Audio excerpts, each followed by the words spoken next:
नमस्कार and welcome. यह video लाडो प्रोत्साहन योजना को लेकर के बनाई जा रही है।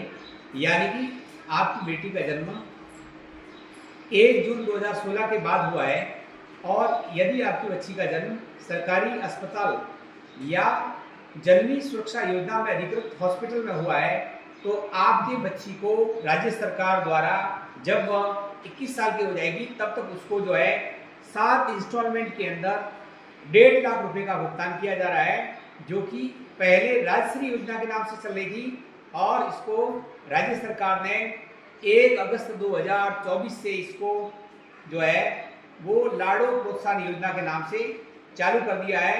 यानी कि अब जो है लाडो प्रोत्साहन योजना के अंतर्गत बालिकाओं को यानी सरकारी अस्पताल और अधिकृत निजी अस्पतालों में जन्म लेने वाली बालिकाओं को राज्य सरकार द्वारा 7 इंस्टॉलमेंट के अंदर 1.5 लाख रुपए का भुगतान किया जा रहा है। तो यदि आपकी बालिका जो है इस योजना के अंतर्गत यदि पात्रता रखती है तो आप जो है शीघ्र ही आवेदन जो है कर दे रहे हैं। और ये आवेदन जो है निजी और सरकारी विद्यालयों द्वारा किए जा रहे हैं।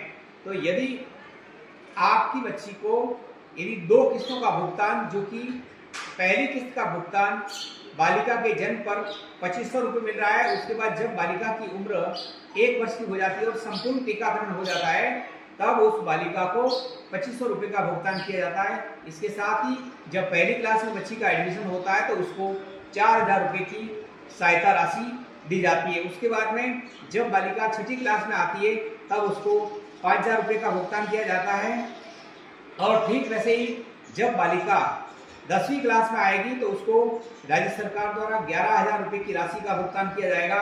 और जब वही बालिका 12वीं क्लास में आती है तब उसको 25000 रुपये का भुगतान किया जाता है। यानी कि जब बालिका पहली क्लास से जन्म से लेकर के 12वीं क्लास तक उसको 6 इंस्टॉलमेंट के अंदर 50000 रुपये का भुगतान किया जा रहा है। और उसके बाद में यदि बालिका स्नातक में पढ़ती है और वो 21 वर्ष की होने के बाद उसको 1 लाख रुपए की एकमुश्त राशि का भुगतान राज्य सरकार द्वारा किया जाता है। यानी कि कुल आपकी बच्ची को 1.5 लाख रुपए की सहायता राशि दी जा रही है। तो आप यदि पात्रता रखते हैं तो शीघ्र ही अपने जहां आपकी बेटी पढ़ रही है, चाहे वो निजी विद्यालय है या सरकारी जो विद्यालय है, तो वहां पर आप शीघ्र ही एक अपना जरूरी जो आवश्यक डॉक्यूमेंट्स है वो लेकर के विद्यालय में संपर्क करें। उसमें सबसे पहला जो डॉक्यूमेंट है वो है ममता कार्ड, दूसरा है आधार कार्ड जो कि पेरेंट्स का और बच्चे का दोनों का